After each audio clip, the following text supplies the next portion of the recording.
Power house చూసి వస్తున్నా నా కూలి. పవర్ హౌస్ సాంగ్ విన్నారు కదా అందరూ. పవర్ హౌస్ కి దగ్గర సినిమా, పవర్ హౌస్ కి దగ్గర బీజిఎం, పవర్ హౌస్ కి దగ్గర క్యారెక్టర్లు, పవర్ హౌస్ కి దగ్గర స్టార్ క్యాస్ట్ అన్న. మొత్తం పవర్ హౌస్ లోకి వెళ్ళినట్టుందనా. వాల్టేజ్లు షాకులు తగులుతాయన్నా మీరు సినిమాల్లోకి వెళ్తే. అంత బాగుంది సినిమా. ఈసారి షాక్ తో పాటు లోకేష్ మామ డ్రగ్స్ చూపిస్తాడు కదా సినిమాల్లో, డ్రగ్స్ వెనక నడుస్తుంది కదా స్టోరీ. ఈసారి డైరెక్ట్ ఎక్కిచ్చేసాడు. మనం పొడి చేసుకోవచ్చు, ఇట్లా నరాలు బయటకు తీసి ఆల్రెడీ బయట పడుతున్నాయి. నరాలని డైరెక్ట్ గా పొడి చేసుకోవచ్చు డ్రగ్స్ తో. అంతా బాగుంది. ఎస్పెషల్లీ నాగార్జున గారిని చూసి ఇట్లా పిచ్చెక్కిపోతాం మనం, పిచ్చెక్కిపోతాం. ఇలా జునుపాలు విదిలిస్తూ సింహం మాదిరి నడుచుకుంటూ వస్తుంటే, బొచ్చులేదు ఫైన్, సింహం మాదిరి నడుచుకుంటూ వస్తుంటే ఉంటదన్నా.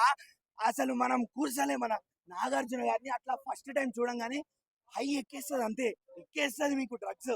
ఆయన స్వాగ్, ఆయన క్యారెక్టర్, ఆయన యాటిట్యూడ్, ఆయన అపియరెన్స్, ఆయన ఏమంటారు dressing sense, everything everything. Lokesh గారు చాలా పర్ఫెక్ట్ గా నాగార్జున గారి సెకండ్ ఇన్నింగ్స్ ని, సెకండ్ ఫేజ్ ని వాడుకున్నారు.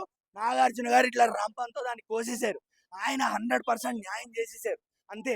మీరు విలనో లేకపోతే నెగిటివ్ రోలో అని భయపడక్కర్లే. నాగార్జున గారిని చిన్నప్పటి నుంచి ఒక లవర్ బాయ్ గా చూసాము, ఒక మాస్ హీరోగా చూసాము, ఒక ఫ్యామిలీ ఓరియంటెడ్ హీరోగా చూసాము. మరి ఇప్పుడు సడన్ గా విలన్ ఏంటి అంటే చిన్న పెద్ద ముసలి ముతక అందరూ యాక్సెప్ట్ చేస్తారు. ఎందుకు అంటే అందరినీ ఈక్వల్ గా అట్రాక్ట్ చేసేలాగా నాగార్జున గారు యాక్ట్ చేశారు. యాక్ట్ చేయలేదు, సైమన్ ఏంటో మనకు చూపించారు. అక్కడ నాగార్జున గారు కనిపించారు, సైమనే.